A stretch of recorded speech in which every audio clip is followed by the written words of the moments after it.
While yesterday we considered how machine learning might become imbricated within museums and might even serve to transform museums, for better or for worse, in this morning's session we're going to take a bit of a step back and consider what is it about museums that might need to change to make them more hospitable to transformation.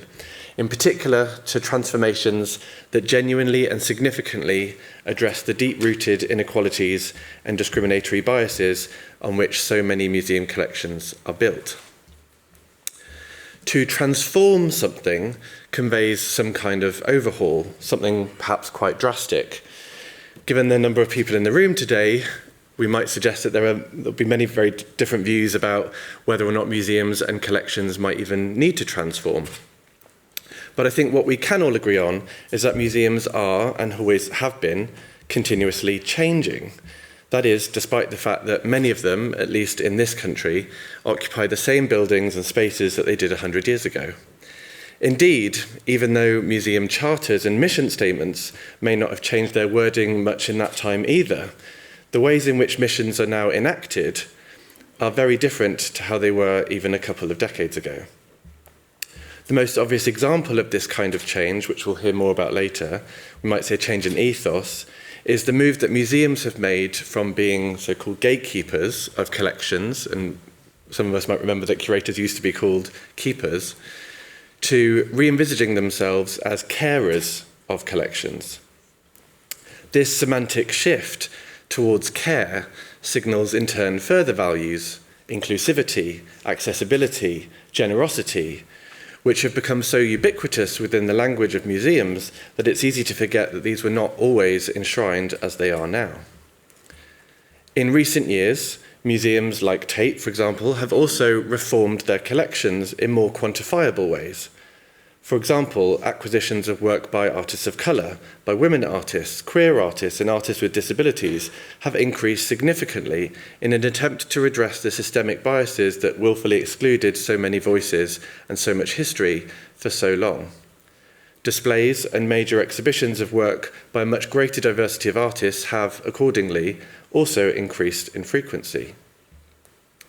These changes in policies, ethos, and visibility no doubt represent positive steps towards addressing some of the inequities of the past and indeed the present. But do they go far enough?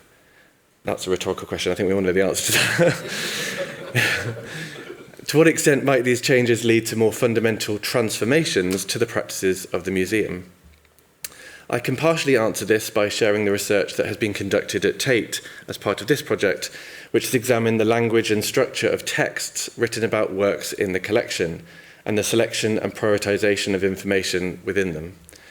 The analysis of these art historical texts has revealed, perhaps unsurprisingly and sadly, that biases relating to race, ethnicity, and cultural heritage continue to shape how artworks, especially those by artists of colour, are understood and valued.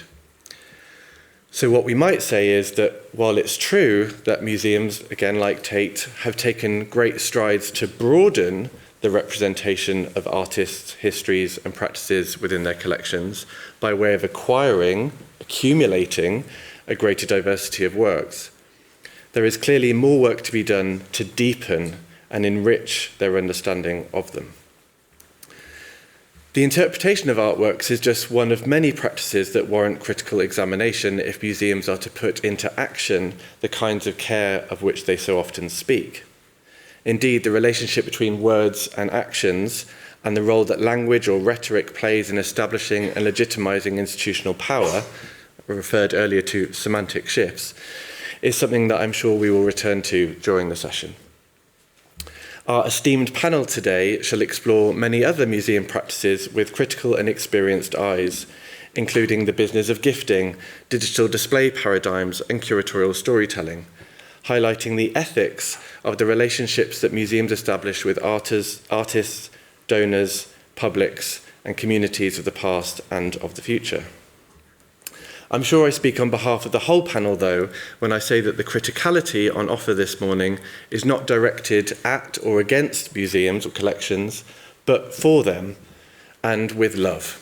And I'm glad that Stephanie gave us the opportunity to use the L word today in this conference. Indeed, 3 of the 4 of us on the panel today work in museums, and I'm sure that indeed everyone in this room has some kind of loving connection to a collection, or else you probably wouldn't be here. And why is that? I imagine that it's because art, collections of art, spaces where we can access art, provide us with experiences that can transform ourselves. In this sense, and to echo many of the discussions from yesterday that argued powerfully for the recentering of the human within automated technologies and the necessity of questioning how much of ourselves we want to hand over to machines, our panel this morning will explore the ethics of giving, taking, holding on to, and potentially giving back in relation to the machine that is the museum. Thank you. I'm going to introduce each of the speakers individually, and so I'll come up one after the other. I've just realised I've left my catalogue so that I can do justice to this. I'm so sorry, this is so unprofessional of me. I'll just go with this one. Thank you, Sasha. Our first speaker is Tehmina Goskar, who I'd actually know very well, who is on the project team with me and has been working on transforming collections for the past 3 years, along with myself. And Tehmina will be talking today about the work that she's been doing on the project called Patterns of Patronage, and thinking about the ethics of gift giving. And I also want to elaborate that Tehmina, like I said, is one of the museum professionals on the panel with us. She is a research curator at the Museum of Cornish Life. She's a fellow of the Museums Association and is also a gemologist. And so your jewel of a paper will be forthcoming. Thanks so much, Tehmina. Cheers.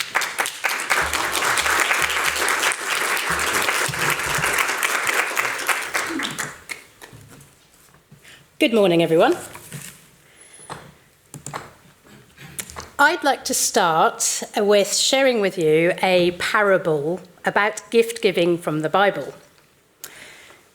The scene is this. Jesus is with his disciples at the temple, which is described as resplendent with beautiful stones and many, many donations. He, later on in the story, predicts the temple's destruction. He comments on the wealthy bringing their gifts to the treasury, but then he notices a poor widow. Now, the widow is also in this line of wealthy people giving their donations, but she is seen donating 2 mites. Now, mites were the tiniest of copper coins, the very, very smallest of denominations used at the time. And Jesus remarks to his disciples, "Truly I say to you that this poor widow has put in more than all, for all these out of their abundance have put in offerings, but she out of her poverty has put in all the livelihood that she had." The parable of the widow's mites might echo the situation I found while researching the patterns of patronage evident in the Transforming Collections audit of 3,767 artworks by racialized artists across 31 civic and national collections. Their complex acquisition stories, some of which are significant and on the scale of serial gifts by wealthy patrons and funders, some of which are significant sacrifices made by artists and their estates. But these are reduced to functional words and phrases in our databases: purchase, gift, bequest, donation, etc. So here I found an opportunity to colour in the large gaps in museum documentation when it comes to answering 2 systemic questions. First, how are public collections of art created? Second, what role do donors, funders, artists, curators, and others play in the acquisition of art by those public collections? Initially, I used techniques borrowed from a concept called grounded theory, which is a social science methodology used to construct hypotheses through the collection and analysis of qualitative data. In this case, the smoothed out acquisition method data. What was immediately observable was the diversity of individuals and organisations involved in these acquisitions. In this index of influence, artists themselves dominate, as we shall see. Some comparisons may be made. For example, commercial galleries representing artists are more influential than public funders in getting work into public collections. Individual donors account for more than friends of museums, although friends networks are important because they were involved in all of the acquisitions that involved multiple financial interventions. The National Heritage Lottery Fund contributed to 5% of all the acquisitions represented in the audit, while Art Fund and Contemporary Art Society combined were responsible for the same amount. So you get the idea. Let's take a closer look at some of the features, but also some of the quirks of this data. The Acquisition Codebook revealed 321 distinct expressions of acquisition. That's the variety of specific entries across the records. Within these expressions, I detected approximately 41 features, and these features either relate to the principal mechanisms of exchange, for example, whether it was a commission, gift, bequest, purchase, grant, acquisition scheme, or relate to the primary entities materially involved in the acquisition relationship, for example, the public funders, trusts and foundations, corporate bodies, artists and curators. The most significant enabler of these acquisitions were the artists themselves, who were directly involved in 476, or 13%, of all artworks entering our public collections. However, this statistic is materially skewed by the presence of photographer Lewis Morley's prolific gift-giving to the UK's National Portrait Gallery. Morley's gifts alone account for 298, or 8%, of all of the acquisitions. And when we zoom in on those where an artist was involved, 28% were direct purchases from artists, while 63% were gifts.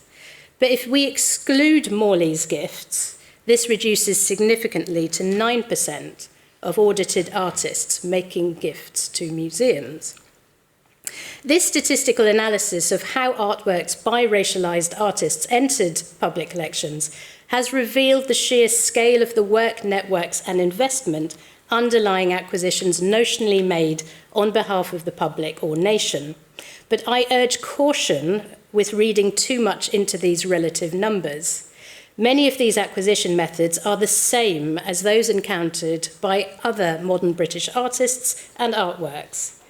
While the role of public art institutions in excluding or marginalising racialised artists in collections has been called into question over the last 50 plus years, the purpose of my research is not to prove or disprove this claim, but rather to demonstrate the ever complicated and contradictory reality.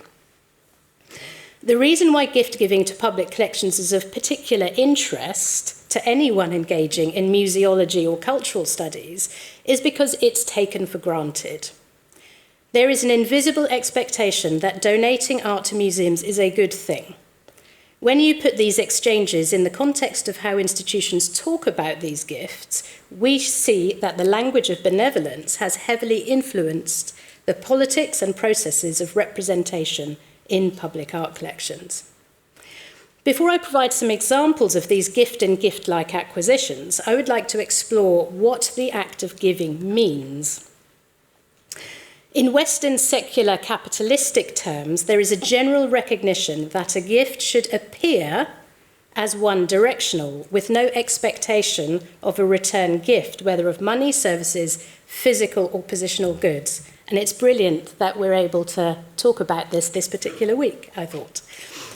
So a gift, in many people's minds, should be altruistic and separate from transactional commerce. However, all the examples I am about to give demonstrate that the opposite is true. It is therefore worth considering gift-giving in relation to public art collections as one of reciprocity and mutual dependence, whether that's wanted mutual dependence or not. As British anthropologist Mary Douglas said, there is no such thing as a free gift. When you look at the long history of exchange among all human cultures, the expectation of a reciprocal gift to circulate goods and services is normal and normalised, and the perceived boundary between commerce and gift-giving becomes entirely blurred. Here are 5 contrasting examples of gift-giving. The presence of 24 of Ronald Moody's works in 8 public collections, from Tate to Leicester Museum and Art Gallery, has largely been down to the efforts of his estate, specifically that of his niece Cynthia Moody. Most of these were donated as gifts. Without her research and detective work, much of this body of work and his archive would not have been reconstituted. And that archive is what, at least in part, gives Moody's body of work a much stronger provenance than it might, and led directly to retrospective solo exhibitions, and very recently, renewed interest in his work with various publications. This was an effort against erasure born from love. The reciprocal gift here is remembrance. Corporate gifts are very difficult to disentangle from the function of sponsorship. 10 audited artworks in our audit were acquired as a result of corporate donation, for example, from companies and organisations such as Dairy Crest, Momart, the Empire Marketing Board, and Sky Arts. One such acquisition was a portrait of actor Kim Cattrall by artist Samira Addo. Addo was commissioned to paint her portrait as a result of winning the Sky Arts Portrait Artist of the Year competition 2018. Storyvault Films was the TV production company that hosted the portrait painting competition, and Addo was awarded a £10,000 commission to paint the multi-award-winning actor Kim Cattrall, with the portrait then joining the permanent collection at the Walker Art Gallery in Kim's birth city of Liverpool. Now, the acquisition and its mechanism was predetermined. Such an internal economy was catalysed by the notion of a gift, in this case a cash prize, and will emerge in other scenarios I will describe shortly. Another form of disguised gift comes in bequests and endowments. Tessa Sidey left a legacy to Birmingham Museums Trust for the acquisition of art in her will. Tessa's career as a curator was inextricably linked to the development of 20th century prints and drawings at Birmingham Museum and Art Gallery. The audit shows 29 artworks were recently acquired by the museum, partly or wholly thanks to her bequest, including contemporary works by Jaskrit Bura, Charis Kenyon, and Farah Moledina. Tessa Sidey's gift and her name are remembered in the museum's documentation and no doubt will be honoured in artwork captions. However, if bequests of art and money are partly made to prevent the erasure of donors from the broader histories of art, then the balance of power and obligation that manages this narrative shifts to the museum after their death. The UK's Acceptance in Lieu scheme, administered by Arts Council England, permits donors to offset inheritance tax if they donate their art collections to a public museum. This scheme was expanded and renamed the Cultural Gift Scheme in 2012 to enable the wealthy to offset tax burdens by lending artworks to public museums with a view to gifting them after death or mitigating capital gains and corporation taxes. The worthiness of these works to enter public collections is designed as a philanthropic incentive, this is their description, and decided by a small panel of people, experts naturally, then directly allocated to specific public collections by the UK government or on behalf of the UK government. There are a number of procedural criteria against which artworks are judged, and applicants may also make a case for, I quote, why the object is considered preeminent. A very small percentage of audited acquisitions in our audit, just 0.5% or 18 artworks, are documented as accepted in lieu of inheritance tax. For example, 4 works by Dhruva Mistry allocated to Pallant House, Chichester in 2021. However, the artist's estate was not the beneficiary of the scheme. These works had been acquired by the architect M.J. Long, Lady Wilson, and it was her estate that benefited. The highlights of this collection, according to the scheme's annual report of 2021, did not mention Druva Mysteries' works, but rather suggested that the gift was of importance because of the presence of, I quote, acclaimed names such as Anthony Caro, Paul Cézanne, Walter Sickert, David Hockney, and Edoardo Paolozzi. In fact, all the highlights are works by white male artists. Shoji Hamada is the only other artist in our audit to have had works enter public collections through this tax scheme, with 14 pieces allocated to Tate in 2005 via an undocumented offerer. Philanthropy occupies a murky position between gift-giving and wielding financial power for other ends. It shouldn't be confused with altruism, which might be described as the unselfish action for the welfare of others.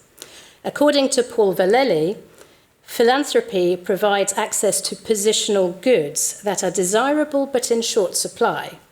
Beth Breeze of the Centre for Philanthropy at the University of Kent has suggested that the value of a donation, whether of money or a piece of art, can be the starting point of access to influential people and events. Certain acquisitions are made so that the institution may also gain those positional goods, such as assistance with capital works or fulfilling an organisational agenda, for example, demonstrating better, wider representation of marginalised artists. So one example of philanthropy's role in supporting acquisitions of art is the Government Art Collection's Robson Orr 1010 scheme, which provides for another gift-catalysed circular economy. From 2018 to 2027, one British artist is selected, and from them is commissioned a limited edition print. The idea is to showcase the best of British art to a global audience. 11 of 15 prints are sold to raise money for the Government Art Collection to support other UK artists by purchasing their work. The philanthropists Sybil Robson Orr and Matthew Orr helped set up this scheme after a similar one from the USA, where philanthropic involvement in the arts is much more embedded in formations of public art collections, and perhaps where, compared to the UK, it is viewed with less suspicion. In this example, the inaugural winner of the 1010 award went to Hervin Anderson for Still Life with Artificial Flowers 2018. By 2018, Anderson had made the Turner Prize shortlist, and other works had already been acquired by the GAC and other national collections. All of these were purchases or commissions, not gifts. As a result of the 1010 commission and the sale of the prints, the scheme enabled the acquisition of several other works by 7 artists new to the collection, including Joy Labigno, Louise Giovanelli, and Larry Achampong, and Matthew Krishnu. This pattern can be seen with all subsequent 1010 awards. As my research continued, it was hard not to notice the linguistic turn used by museums to talk about gifts in their annual reports, policies, and prospectuses. Over time, and increasingly over the last decade, museums have overtly entwined the language of equity with that of benevolence as an attempt to signal an intention to move art collections from an exclusive to an inclusive arena. I wanted to try to think about this some more and use machine learning as an analytical device to better understand how the languages of benevolence and equity operate as scaffolding that props up our public museums. To do this, I trained and tested the Transforming Collections prototype on various publicly available documents, including collections development policies and annual reports. Let me talk you through some examples of the language on which I've been training the machine, and these examples all come from annual reports of the Contemporary Art Society. The language of benevolence, here in red, is all the time at the heart of how we talk about the work we do, and has been for a very long time. We believe it's the right thing to do, and we want others to believe what we do is good for artists and the public. Similarly, equity in reward and representation, here in green, while dominating discourses about acquisition today, have never really been that far away, even if the actions have taken a long time to match the commitment. And here I'm comparing a report from 1924 with one from 1984. Fast forwarding to the latest Contemporary Art Society report from 2023 demonstrates how active both these languages remain. Just within 3 pages, the extent is clear. We read, "We offer our heartfelt thanks to the sponsors of these awards, thanks to the outstanding generosity of."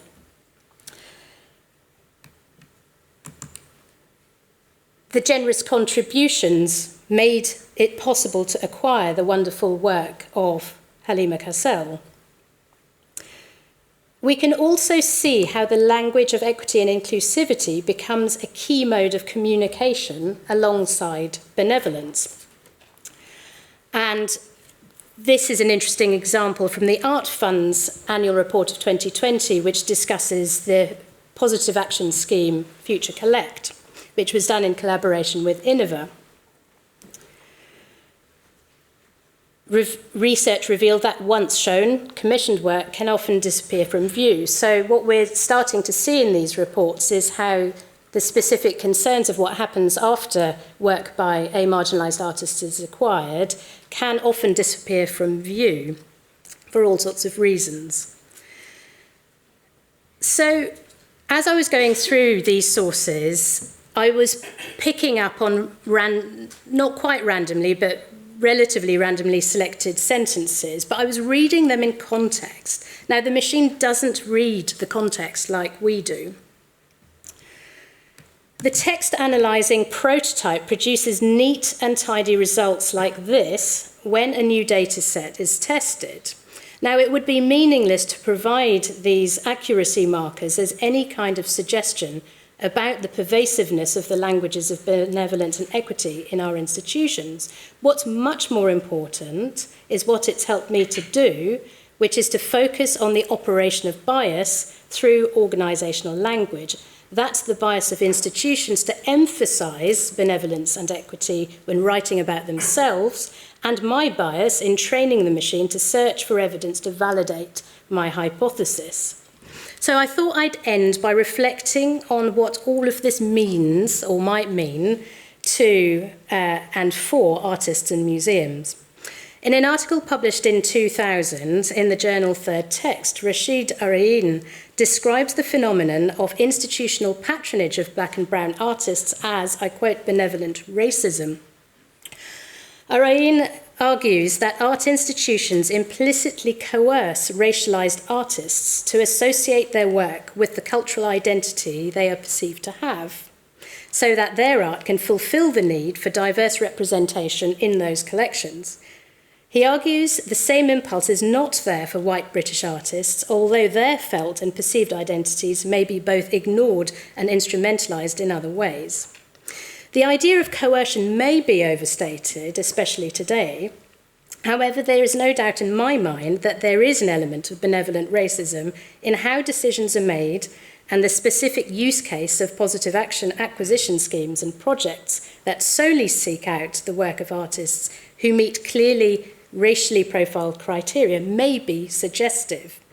In itself, an ethically dubious form of equity with which the Transforming Collections team has grappled throughout. Because who decides, who chooses and how is rarely discussed and even more rarely documented. The parable of the widow's mite remains instructional. There are gifts and gifts, there is benevolence and benevolence, and there is equity and equity. What things are may not actually be how they seem. Thank you.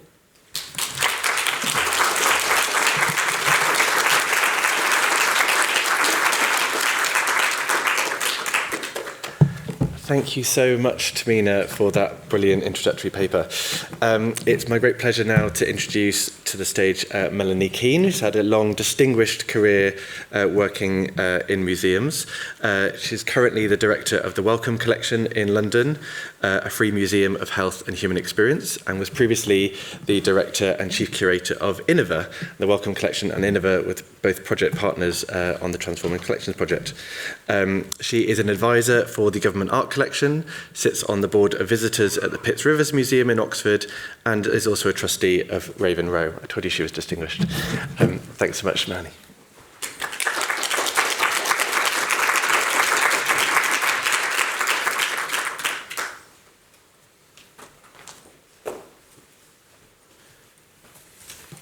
Good morning, everyone. I've just lost a really important piece of my mic. Just give me a moment to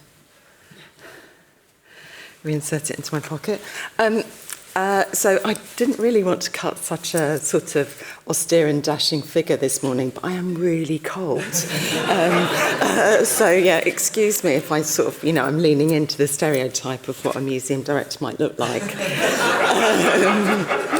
I really want to thank Tate and UAL for this invitation, and I particularly want to give thanks to Professor Susan Puy-Sanlok for her extraordinary vision in bringing Transforming Collections to life. A huge thanks to Mark Miller, who's a fellow traveller, and the great project team of Transforming Collections too. I really want to thank, and I don't think he's here today, but thank my colleague Nicholas Crowe, who is culturally sensitive collections lead at Wellcome Collection, who's really helped me navigate some of the complex history that I'm going to share with you today. So where to start? Setting out to think about taking care, I have been at a loss, really, in knowing where to start or what words to use to surmount the overwhelming feelings that I have about the hundreds and thousands of objects collected by Sir Henry Wellcome in his lifetime or collected in his name, and then dispersed across numerous public museums and collections.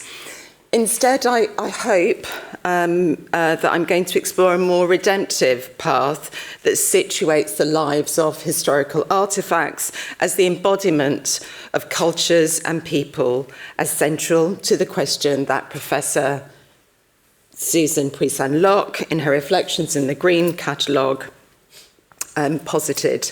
I want to turn one of the questions slightly and ask, how do we, the we that is implicated and really neutral, privilege and centre voices, bodies and experiences that are interwoven in collections? As part of this talk, I'm going to be plotting coordinates, stopping off points to consider and ponder, and to do a bit of dreaming and horizon scanning. This is the first coordinate.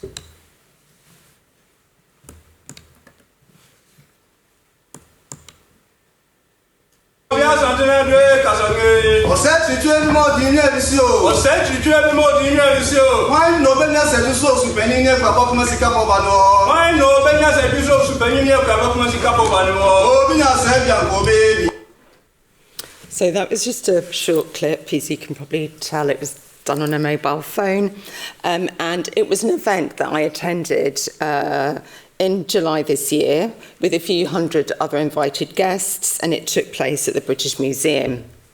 So from His Royal Majesty's arrival to the subsequent lecture, King Otumfuo Osei Tutu II, otherwise known as the Asantehene, his presence in oratory was a mesmerising invocation on the growth of Asante culture, society and nationhood, surrounded by the violence of the colonial project, which destroyed lives and looted cultural heritage.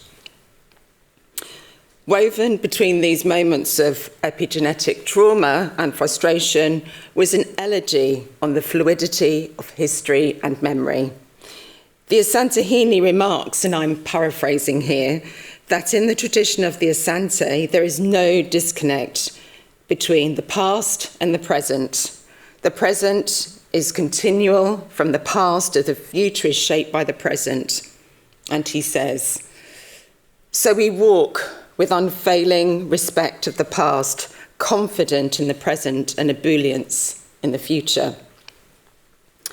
The king returns continually to the past to ruminate on the present, which marks the return of stolen artefacts as part of a loan agreement with the British Museum granted at the Santahini's Silver Jubilee. His Royal Majesty throughout insisted on looking to a future where British law no longer impedes the rightful return of looted cultural heritage. In the midst of the Santahini's poetic reverie, he signals a key figure in the British colonial narrative. He purchased objects from auction houses and other sources that journeyed to England in 1874.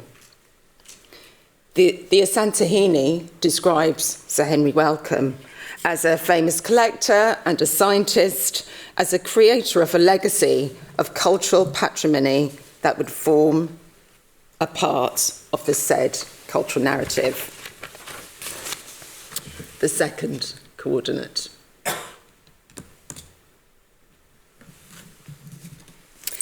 So I want to go back to almost 40 years ago now, when this report was published as part of a special supplement within the Museum's Journal in 1986, and it's entitled The Wellcome Non-Medical Material 1936 to 1983.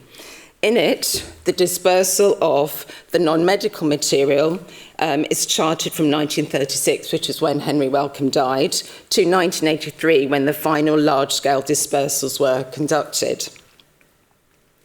Between 1949 and 1954, 10 distributions of ethnographic material were organised at the British Museum. Curators from around the country were invited to choose from hundreds of packing cases. Each representative was allotted a corner in the room in which to stack their choices. Some curators, unable to open cases, only discovered exactly what they had been given when they returned to their museums. A total of 1,300 cases of objects were dispersed in this way, but still thousands of non-medical artefacts remained. The British Museum received the majority of Wellcome's artefacts in 1965. More ethnographic material was dispersed to the University of California, Los Angeles, now known as the Fowler Museum, UCLA, and they received 30,000 anthropological objects in the mid-1960s. Large dispersals like this were accompanied by numerous smaller exchanges and auctions over the years. In total, there were around 150 recipients of these artefacts across the world. During the late 1970s and early 1980s, could you try and open that for me? I'm so sorry. It's like... Sorry, that wasn't planned at all. So during During the late 1970s and the early 1980s, the majority of the Wellcome Historical Medical Museum collections were transferred to the Science Museum, and a partnership agreement was eventually established between the Science Museum Group and Wellcome. That continues today. Wellcome Collection continues to work with and display some of those artefacts in collections displays and temporary exhibitions.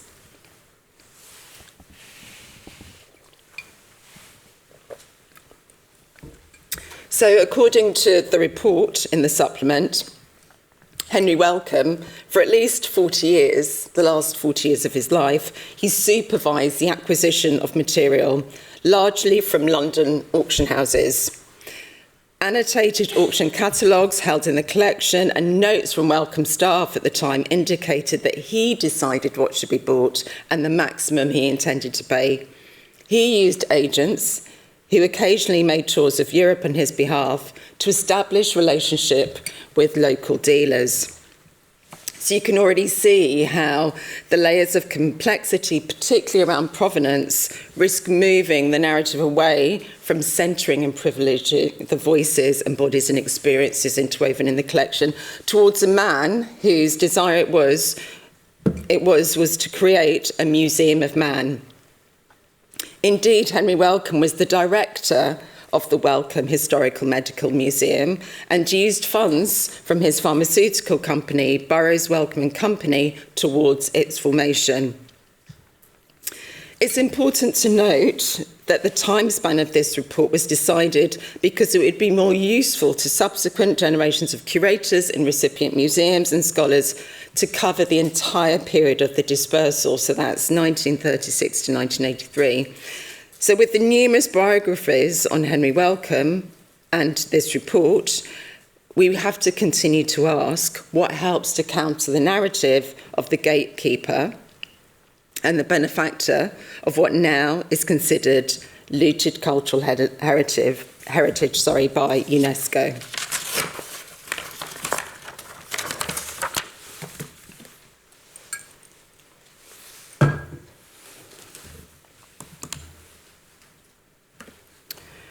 This is the third coordinate. So earlier this year, the Fowler Museum, UCLA, announced the permanent and voluntary ethical return of royal objects to the Asante Kingdom in the Republic of Ghana. It was on the 5th of February 2024, where Sylvia Forney, director of the museum, Erica P. Jones, the curator, the senior curator, and Rachel Rayner, director of registration and collections management, personally returned objects to His Majesty the Asantehene on the 150th anniversary of the British looting of Kumasi, a city in the Asante region of Ghana. It was a 2019 grant from the Mellon Foundation that enabled the Fowler to do extensive research into the colonial era collection. They found that amongst the collection were 7 pieces that were looted or extorted from the Asante in 1874 during the Sagrenti War, also known as the Third Anglo-Ashanti War. Before that critical piece of provenance search was undertaken, the Fowler's database had no data linking these objects to the war. Once the link was confirmed, the Fowler immediately sought to return the objects to Asante.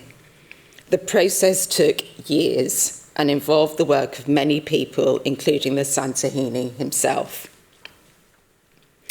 To quote from the press release at the Fowler Museum, "We think of ourselves as temporary custodians of the objects in our collection. In the case of pieces that were violently taken or coercively taken from their original owners or communities, it is our ethical responsibility to do what we can to return those objects. It is a process that will occupy generations of Fowler staff, but it is something that we are unwavering in our commitment to accomplish."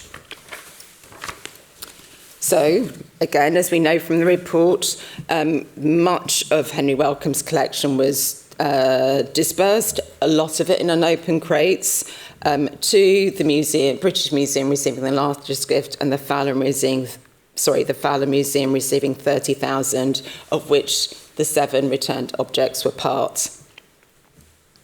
So you can see now how these coordinates are clearly drawing a map or a route to think through questions of benevolence.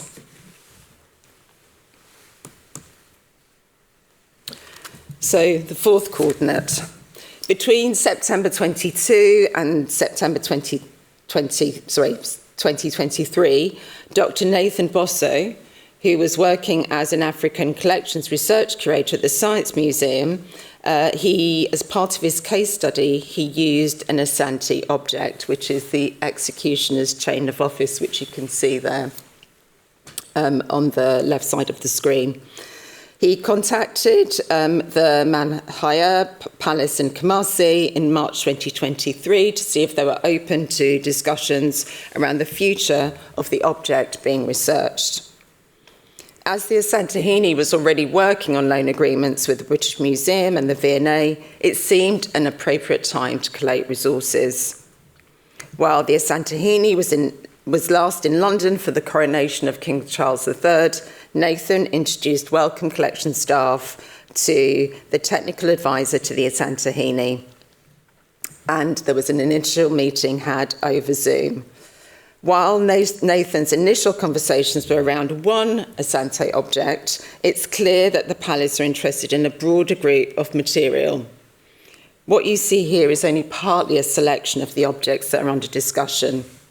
So more layers of complexity. To answer that question that I posed at the beginning of my talk, how do we privilege and centre the voices, bodies and experience that are interwoven in the collection?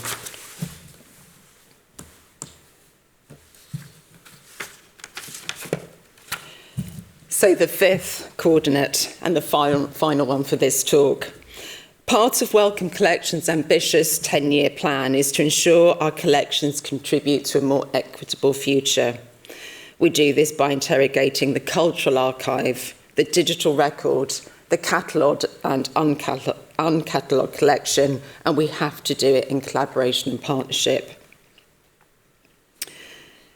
So there are a few examples here, and there's many more, but I've pulled out two examples of exhibitions and one example I'm going to talk through about an initiative which started in 2020-2021.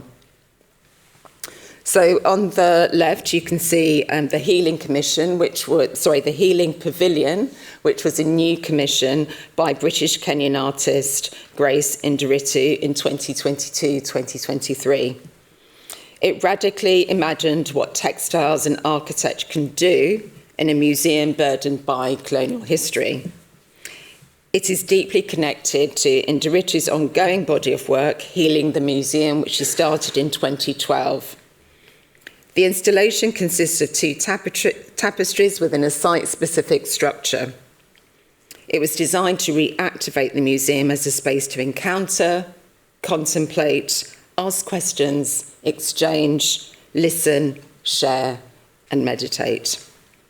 The twin tapestries that you can see in the images are based on archival images from Wellcome Collection and the Ethnology Museum in Berlin, and they're titled Repair 1915 and Restitution 1973. On the right-hand side, you can see an exhibition which is currently on at Wellcome Collection. It closes in February next year. The Kola Nut cannot be contained, and it's curated by Nathan Bosso, and it rose from work that he did when he was a research curator at the Science Museum. He's now at the University of Southampton. And it's co-curated with one of the curators at Wellcome Collection, Ruth Horry. The Kola Nut that you see here was part of Henry Wellcome's collection, and it was part of the dispersal to Pitt Rivers Museum, Oxford. The Kola Nut is a bitter-tasting fruit and has been important in West African culture and trade at least since the 11th century. Consumed as a stimulant due to its high caffeine content, the Kola Nut has many religious, medicinal, and social uses and is a ritual symbol of goodwill and unity. So this is an evolving display featuring a series of stories by a range of contributors about the entangled global histories, traditions, and new innovations in science connected to this fruit. So another project, and the final one I'm going to talk through, is called Transcribe Wellcome, and it was established during the pandemic and was designed to help researchers to explore the provenance and collecting histories of items acquired for the Wellcome Museum and Library between 1897 and 2000. By transcribing the main series of accession and registration records, we also aim to help researchers trace the recipient museums and libraries to which Wellcome Collection items were transferred between 1936 and 1983. We're working towards making transcribed data available online, and we have an online documentation site to support a growing community of transcribers and researchers using the museum and library archive. We're beginning to prototype a virtual reunification of the Wellcome diaspora by linking the Wellcome archive records to contemporary online catalogue records at recipient museums and libraries.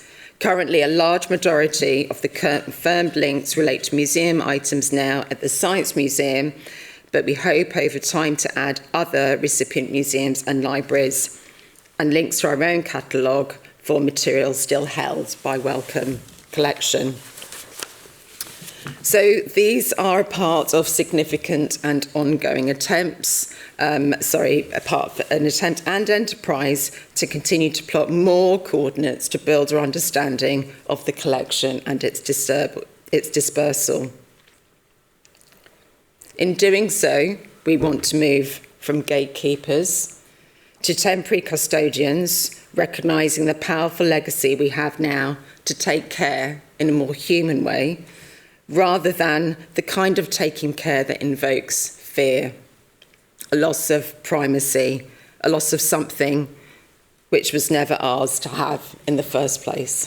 Thank you.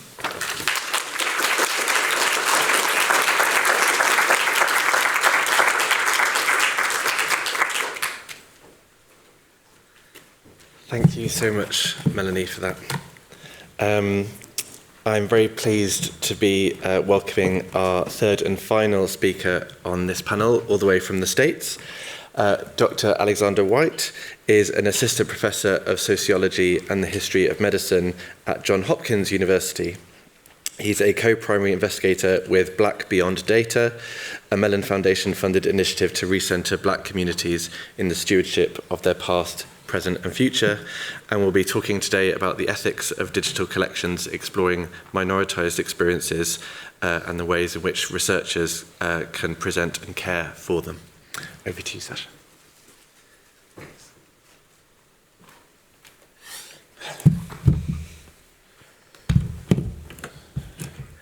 Hello, everyone. Thank you so much, Susan, for having me, and thank you to all the organizers, the incredible team here. This is really a spectacular event, and I've been so enriched by the conversations that we've had here.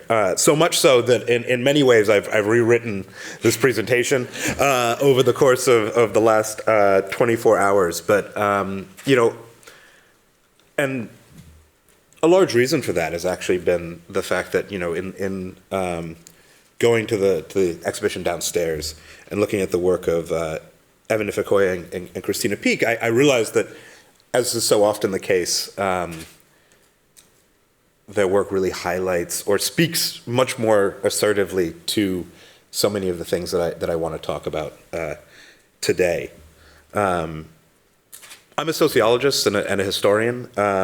In that regard, I'm in some ways quite dusty and not necessarily as connected to the world of art as I often would like to be.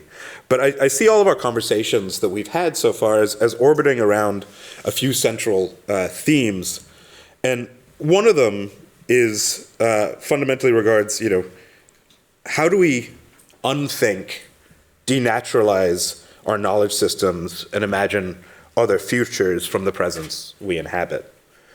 My presentation today hopes to offer how I, in my own work, have been thinking about collections and curation as a vehicle for unlearning the practices and structures of subjugation, the categories of thought and systems of control that shape our power structures in our modern world. And I think, to think with Dr. Dinkin's provocations from yesterday, how do we rethink and unmake the worlds we are given, and what knowledge do we need to fundamentally unthink the structures of the world, and how did these structures of the modern world come to be?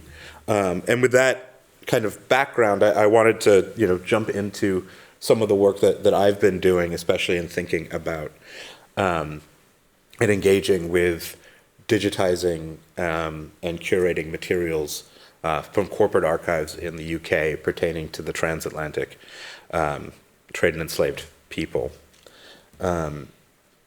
I posted some questions here fundamentally about, the act, and as I've been thinking about the act and practice of especially digital collections and curation, what do we in curation obfuscate?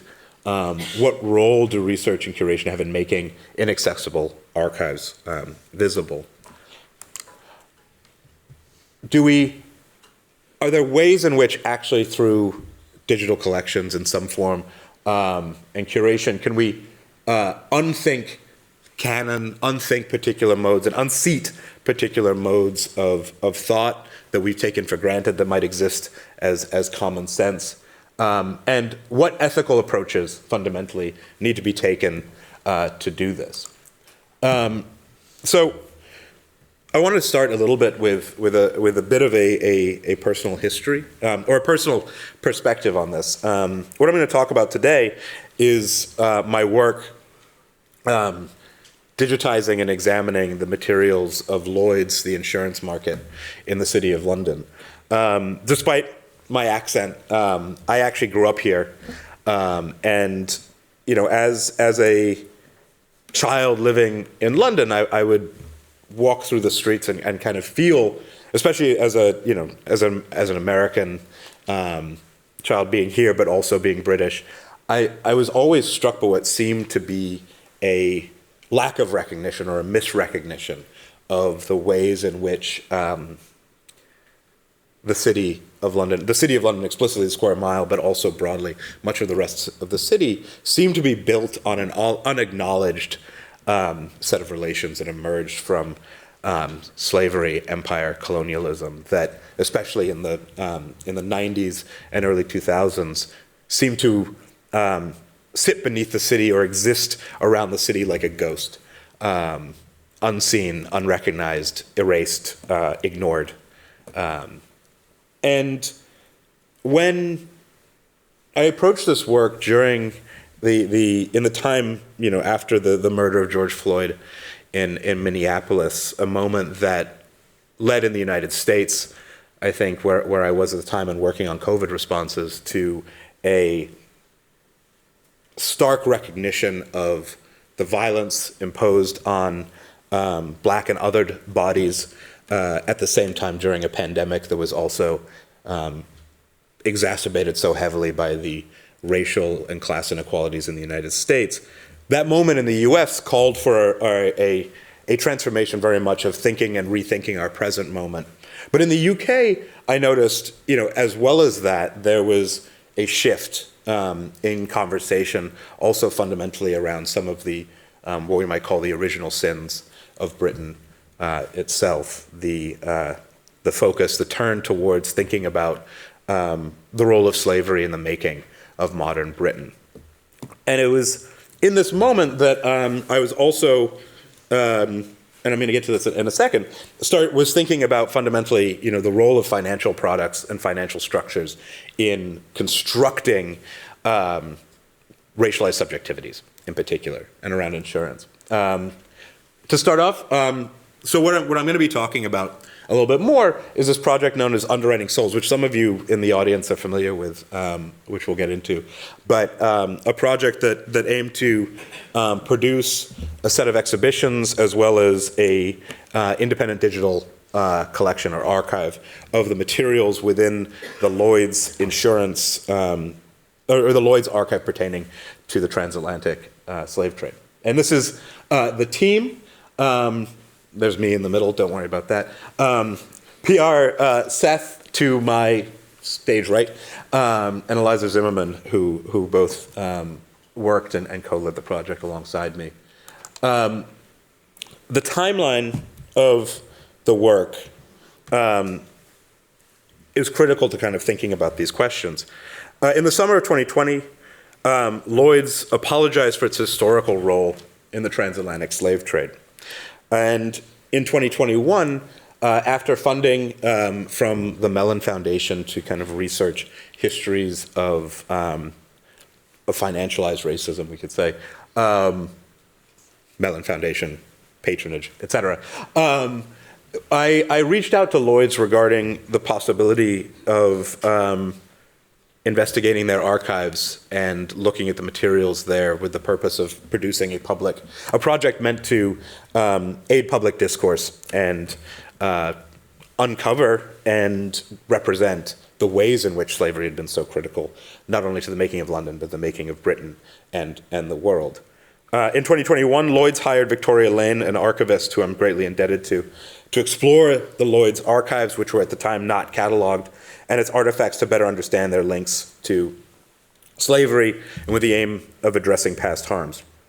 And while the materials were in the process of being fully evaluated, after discussion between Victoria and myself, it was suggested that Black Beyond Data, the project mentioned, write a preliminary proposal for an educational digital humanities platform to present the artifacts related to slavery within the proper context of their production. And in March of 2022,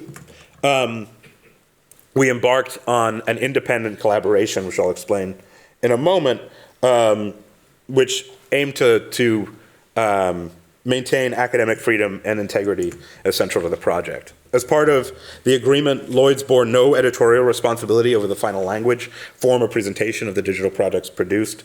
And as a university, Johns Hopkins had the legal responsibility to maintain that academic freedom and integrity. And we also sought no funds from Lloyd's, so everything was funded externally, and we maintained this ethical separation throughout. Over about 2 years, we conducted research into the archives of Lloyd's, as well as many other archives, which I'll get into, and also produced, in collaboration with Ink, Sweat, and Tears and Spread the Word, a poetry and artistic volume that responded to the materials in the archives. And then almost a year ago now, in November of 2023, the site was launched. All the material for Underwriting Souls, all the digitized material, is held on Johns Hopkins servers and will be there in perpetuity, all under a Creative Commons license. So some of the questions that we asked ourselves, should do that, not just on my computer. Some of the questions that we asked ourselves in relation to this project were, what are the stakes, what are the ethics, and how do we make available an archive that has been notoriously inaccessible more open? Many researchers have experiences with attempting to get into the Lloyd's archive to look at these particular histories and being stymied for various reasons. How do we contribute to a wider conversation on the discussion of slavery in Britain and the making of the modern world? And how do we produce what we hope would be a lasting contribution that would not be reliant exclusively upon corporate responses to make change? So in constructing what would become Underwriting Souls, our objectives were to serve the public interest by producing a series of analytically rigorous, peer-reviewed digital humanities products that seek to contextualize the materials. Our objective, unlike other projects, was not to produce a report on the role of Lloyd's in the slave trade. The primary objective of the project was to really serve this public interest, to, I think in real terms, provide a backstop against a vision of London that was exceptional to slavery and its effects, to say, actually, fundamentally, we need to confront these histories. And to produce, once again, I need to be doing that. This is where we are. So our goal was to digitize collections, produce online educational materials, and produce poetic and artistic responses, as well as produce materials that were impenetrable to right-wing critique, fundamentally, that upheld ethical and academics, rigorous ethical and academic standards of research. To do this, we produced we created an advisory board.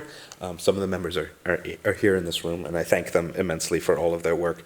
Of subject matter experts, Black British community leaders, artists, activists, to review all of the practices taken in the research, all of the material from an ethical standing. We maintained institutional distance from Lloyd's, as I mentioned, and then everything underwent peer review. And invoking some of Ananda's comments yesterday about how all of this work in the digital, work in the AI, machine learning, should be, rather than a call for kind of streamlined simplicity and volume, should rather be a call for close reading and for deeper research. What we produced were a set of 9 exhibitions based on the materials at Lloyd's and what we found in other archives to explore and examine and contextualize what otherwise would be abstract and unclear financial language that hid far deeper levels of violence, subjectification, and control, and to demonstrate actually why, in critically understanding how slavery has shaped our modern world, how slavery has shaped the worlds of finance, the makings of capitalism, how it was critical to understand the actions of people working in the Lloyd's market and engaging in the underwriting of insurance in the Lloyd's market in the 18th and early 19th century. Dr. Pierre Seth and I had numerous conversations about, what would the history of capitalism look like if Marx went both to the mills and also understood these spaces that he would not have been allowed into, but spaces of financialization that were existing at the same time.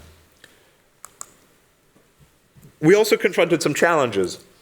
As many of you will certainly know, the City of London is a opaque space, and it was an opaque space then. And it was also a space where, corporate forms as we know them today were not regulated or controlled in the same way. We faced limits of the archive that Jennifer Morgan in this quotation speaks to, the ways in which people were casually transformed into commodities, into objects of speculation for the purposes of the maintenance of wealth for others, and the language that was used to naturalize these sorts of systems. We also face another problem, which is fundamentally that the Lloyd's archive, while incredibly significant, and I think from a historical standpoint, we're only going to see its significance grow, was also what we might call an incomplete collection, right? Lloyd's is a market, not an insurance company. It doesn't have corporate archives in the same way of all of its operations. Those would have been held and still are held by the syndicates and actors that were party to the market, but that have been taken away. So part of our work was to fundamentally attempt from this fragmented archive, understand the wider space of Lloyd's, the actions, the practices they were taking, to trace the individuals who were there, who show up in archives across Britain and actually across the United States as well. To trace these practices in spaces, now knowing who was involved, how we could do that through other archives and other spaces. I should note, while there are actually very few Lloyd's agreements pertaining to slavery or the transatlantic slave trade in the archive itself, while there's reference to around 100 of slaving voyages, knowing what we know now and uncovering these relations actually has acted almost as a form of Rosetta Stone to go back to the National Archives. And materials that I had once looked at that I thought were not linked to Lloyd's because of the names and the members and underwriters, I've found numerous insurance agreements that are in the National Archives that I can now trace to Lloyd's. But it required this massive further project.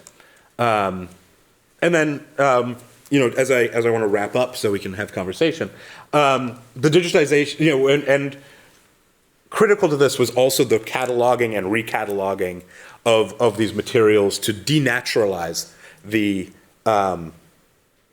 financial language, the violence hidden beneath plain bureaucratic speak, and produce this full digitized collection, alongside also fundamentally this poetic and artistic volume that we produced that was a collaboration really of kind of historians, poets, and visual artists, to where we looked through the materials in the collection and the poets and artists who we worked with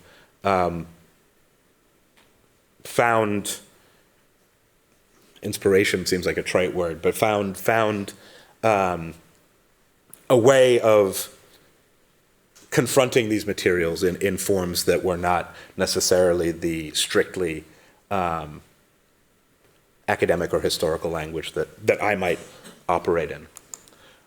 So to conclude, in conducting this work on archives that were previously unaddressed or underaddressed or unresearched, both Josephine Nkouri and Eric Williams, especially in Capitalism and Slavery, notes that Lloyd's was likely a key site for the insurance of the transatlantic slave trade. However, he does this research, unfortunately not based on the materials in Lloyd's because he didn't have access, but on other histories of Lloyd's. What we found is to deepen that conclusion, that the subscribers, the members of Lloyd's, and especially the governing bodies of the market, had significant connections to the transatlantic slave trade. They existed not as aloof, abstract, separated financiers in London, but rather were deeply involved in aspects of slavery, either as plantation owners, absentee plantation owners as it's called, or as the owners of what were called slave forts on the coast of Africa, operators, surgeons who practiced in those prisons of human life, these dungeons of the trafficking of people, as well as enslavers themselves and slave ship captains. This was they used their intimate knowledge and understanding of slavery in all of its forms to abate the risks, the financial risks associated with it. So I want to leave you with some just further questions that motivate my work, which are: what are the reparative possibilities and limits of producing such digital archives? When working independently but with materials from corporate or private collections, what is the researcher's responsibility? And how can we see materials and collections otherwise as new forms of digital creation emerge with AI, big data corpuses, et cetera? How do we continue to maintain, and I think this is just a weird way of restating Ananda's provocation yesterday of, what do AI and big data curation invoke upon us as researchers to do? This is Victoria Lane here, and Michael Howager, who was in the advisory board, and Pierre Seth and myself at the launch. But I just want to thank everyone who was involved in this project. And I really look forward to the discussion. I'm really excited to chat with all of my fellow panelists. So thank you so much for your time.